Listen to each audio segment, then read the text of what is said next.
You ever get hit so hard by life that you just shut down? Not angry, not even sad. Just this heavy, sick feeling in your chest, and you can't even explain it. You know that something is off, but the words just won't come out. And you sit there stuck, quietly asking yourself, what's wrong with me? Hey, listen, you're not broken and you're not weak either. You're just emotionally poor. And the thing about poverty, it's not permanent. If you've ever sabotaged something good without meaning to, or crashed the second life didn't go your way, or felt like you were trapped on a roller coaster you couldn't get off, please don't beat yourself up for it. It's not a life sentence. It's just a gap no one ever showed you how to fill. And by the end of this video, you'll understand why your emotions sometimes betray you, and an easy step-by-step method to start building the emotional wealth you've always needed. Let's dive in. Most people think emotional intelligence is just about staying calm or keeping cool when life gets messy. But it's not that simple.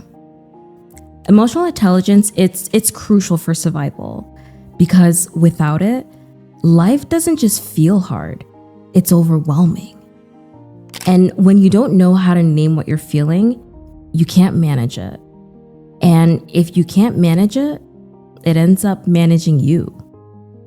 That's when a bad day turns into a bad week. That's when one moment of fear makes you quit on yourself. That's when a flicker of insecurity wrecks the relationship you actually care about. You start thinking it's life coming for you. But most of the time, it's not life. It's you. You not knowing how to handle the weight inside you. Blowing up over the smallest inconvenience. Freezing when it's time to speak up. And numbing out the distractions because actually feeling it, that would be too much. And if that's ever been you, it's been me too.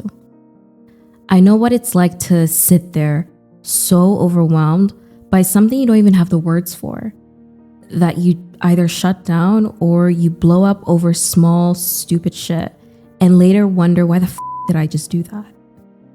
I've lost opportunities. I've hurt people I loved. I even doubted my own worth, not because I wasn't capable, but because I didn't know how to handle what was happening inside me. And when no one teaches you, when you don't even have the language for what you're feeling, it's so easy to think that you're the problem. But you're not. You just didn't have the tools. And that's what emotional poverty is. But once you know that, everything starts to shift. No one taught you that anger is usually fear in a tougher jacket. No one told you that numbness is your body's way of saying, I can't take it anymore right now. No one told you that shame, if you don't look it in the eye, will quietly run your life from the shadows. And when you don't know any of that, it's no wonder why you got stuck. No one taught you how to fight differently. And life keeps swinging anyway. But here's the good news. Emotional poverty isn't permanent.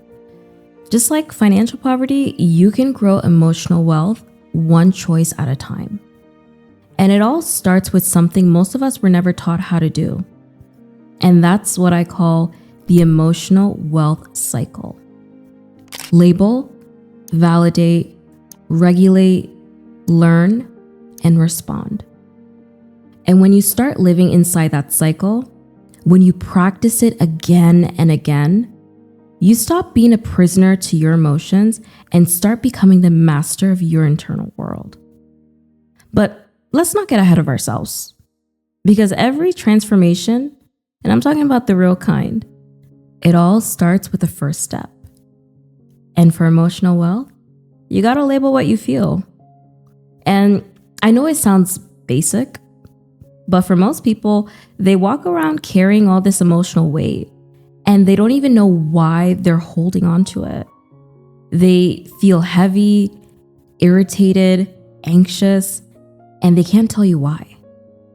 So what happens is they blow up, or they go numb, or they distract themselves with work, food, scrolling, anything to not feel what's going on inside. And then afterward, they beat themselves up for not being more in control. But here's the thing. How are you supposed to manage something you don't even have the name for? Labeling is the moment the confusion starts to clear up. It's like walking in a dark room and then you flip the light on. And then suddenly you're not guessing anymore. You can see where the edges are. You can see what's actually going on inside you. And even if you don't like what you see, there's almost a sense of relief that you're finally seeing it.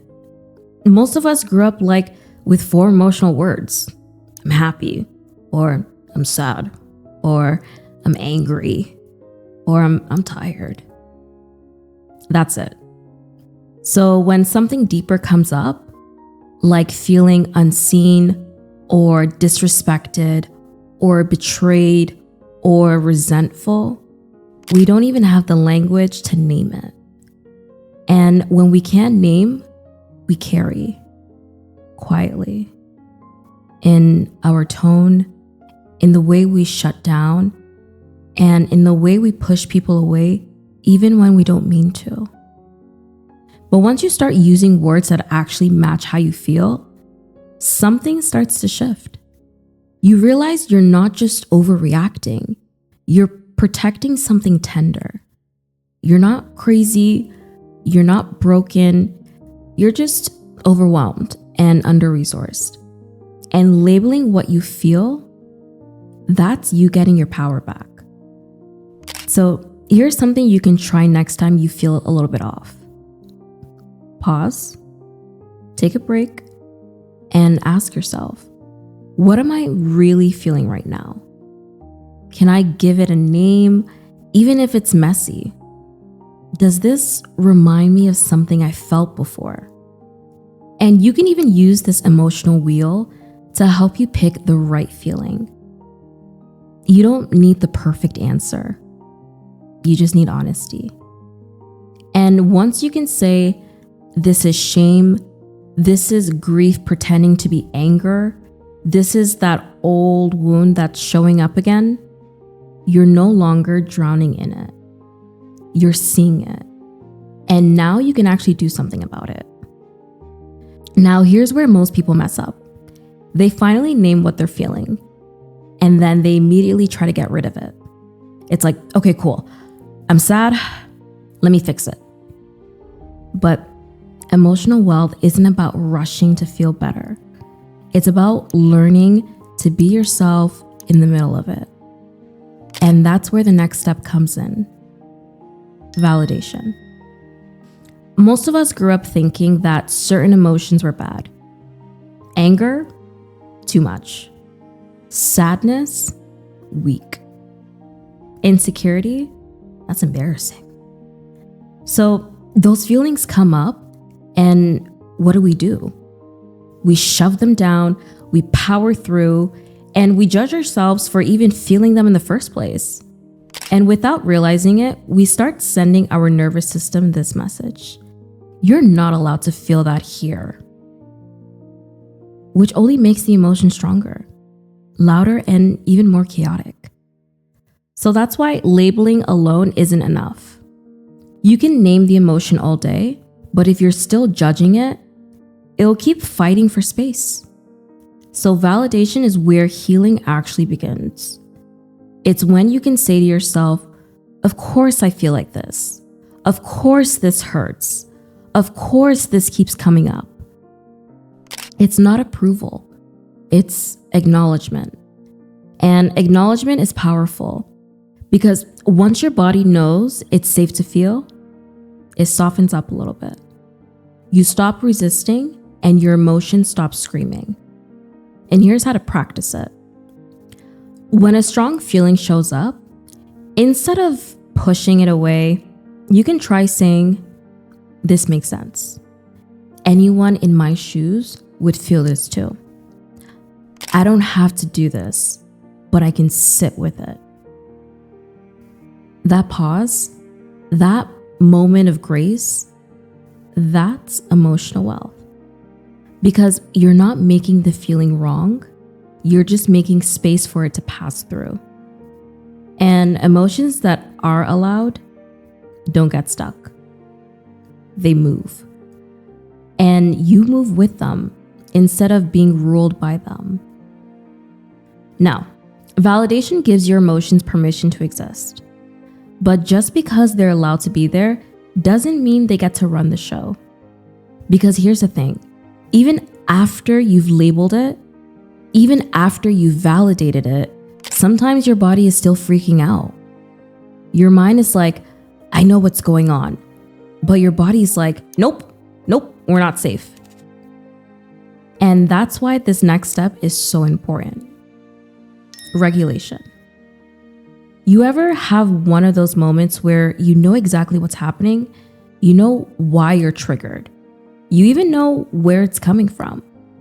And still, your body is going off like a fire alarm. Your chest gets tight. Your stomach flips. Your voice starts to shake. You want to yell or curl up or disappear. And it's all because your nervous system is doing what it's trained to do. It's trying to protect you. The problem is, it's using a survival response that doesn't fit the moment anymore. And no matter how smart you are, if your body still thinks you're in danger, it's going to keep pulling the alarm. So regulation is how you teach your body, hey, we're not there anymore. It's how you come back to center so the emotions can move through you instead of getting stuck in you. And it doesn't have to be complicated. So here's a few things that have helped me and might help you too. Breathe. Not the shallow, panicky kind. I mean slow, deep, grounded breaths. You can try inhaling for 4 seconds, holding for 7, and exhaling for 8. It sounds small, but it's powerful. It tells your body that we're okay. You can also try moving. Shake your arms out, stand up, walk around. Emotion is energy. And if you don't move, it just stays there. You can also try soothing. You can put your hands on your chest and say something kind, like, "I can feel this and still be safe." Or, "This isn't permanent." Or, "I'm here, I'm present, I've got me." It's not about being calm all the time, because that's not real life. But emotional wealth, it means knowing how to come back to calm without running or shutting down or blowing up. And the more you show your body that it's safe with you, the less it needs to scream for help. Once your body starts to settle, that's usually when things starts to click. Not during the spiral, not when your heart's racing and your thoughts are everywhere, but after. In the quiet moment when you finally catch your breath, that's when you can ask, wait, why did that hit me so hard? Because here's the truth. Your emotions aren't just showing up to mess with you. They're trying to tell you something. The thing is, most of us were never really taught how to actually learn from what we feel. We were taught just to get through it, how to push it down, how to smile and keep going. But yeah, that might help you survive the moment, but it doesn't help you grow from it. So what ends up happening, the same emotion comes back later. That same tight chest, that tension, just a different situation or a different face. And you're sitting there like, why does this keep happening to me?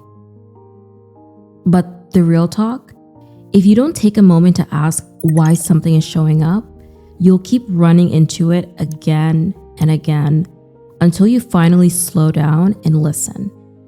Because every emotion, even the uncomfortable ones, is carrying a message. Anger might be trying to protect something you care about. Sadness might be asking for rest or release. Jealousy could be pointing to a part of you that feels left out or not enough. And shame, that one usually shows up in an old story attached and one that you didn't even write, but it's still living inside of you. And once your body feels a little safer, that's when you can actually hear what those emotions are trying to tell you. So here's how I like to think about it. When something hits me hard, I've already named it, I've sat with it, and I've taken a breath. I just ask, what is this trying to show me? What is this emotion trying to protect? Where did I learn to feel this way in the first place? You don't have to get it perfect. This isn't about overanalyzing. It's just about being curious. Because when you start asking questions instead of judging yourself, you open a new door. You stop seeing your emotions as the enemy and you start seeing them as teachers. So you've named the feeling, you've sat with it, you've calmed your body down. Maybe you even started to hear what the emotion was really trying to say. But now comes the moment that really matters. What to do with it. Because emotional wealth isn't about feeling deeply, it's about choosing intentionally. Most of us weren't taught how to respond. We were only taught how to react. Say something quick, or say something sharp, get the last word in, or shut down completely. So no one sees what you're really feeling. And yeah, in that moment, that feels like control. But a lot of the time, you're not really responding to this moment. You're reacting to a much older one. That trigger, that memory, that version of you who had to protect themselves when no one else did. And when that part takes over, the grounded, grown version of you, the one who actually knows better, gets pushed to the back. And that's what emotional poverty looks like. It's when your emotion starts calling the shots and you don't even realize it until the damage is already done. But here's the shift. Once you've gone through the steps, once you've named it, you sat with it, you've breathed through it, and you've listened, you get to do something really powerful. You get to respond. And in that response, that's where your power lies. That's the moment where you can ask, what version of me do I want to show up right now? What response feels aligned, not just with how I feel, but with who I'm becoming? Sometimes that means speaking up. Sometimes it means taking a step back. Sometimes it means saying, hey, that actually hurt me, without yelling or shutting down. But whatever it is, it's coming from you, the real you, the calm, clear, and grounded you. Not the reaction, not the fear, not the old story. Because emotional wealth isn't about being perfect, but it's about being present. And when you can respond from presence instead of pain, you break that negative cycle. You stop reacting out of old wounds and start choosing from self-respect, from self-trust, and from love. That's what emotional mastery is actually about. And it starts one choice at a time. So if you've made it this far, congrats. Not many people would have stuck it out this long. And I just want to say this. You're not behind. You're not broken. You're not too much. And you're not enough. You were just never taught how to feel without drowning, how to stay present without collapsing, how to take care of your emotions without being consumed by them. But now you have the map. Emotional wealth isn't some mysterious thing reserved for perfectly healed people. It's a skill, a practice, and a choice. And it all starts with 5 simple but powerful steps. Label, validate, regulate, learn, respond. That's it. That's how you stop letting your emotions run your life and start letting them guide your growth. Here's what I want you to do. In the comments section, tell me which part hit you the hardest. Which ones are you working on right now? Which ones felt like, oof, that's me. Let's talk about it. Let's normalize it. Let's help each other build emotional wealth together. Because the truth is, you don't need to be fearless. You just need to be fluent in your own emotions. And once you are, there's nothing you can't move through. I'm proud of you. Keep going. And if you're still feeling stuck and wondering how to come out of it, this next video is just for you. Until next time.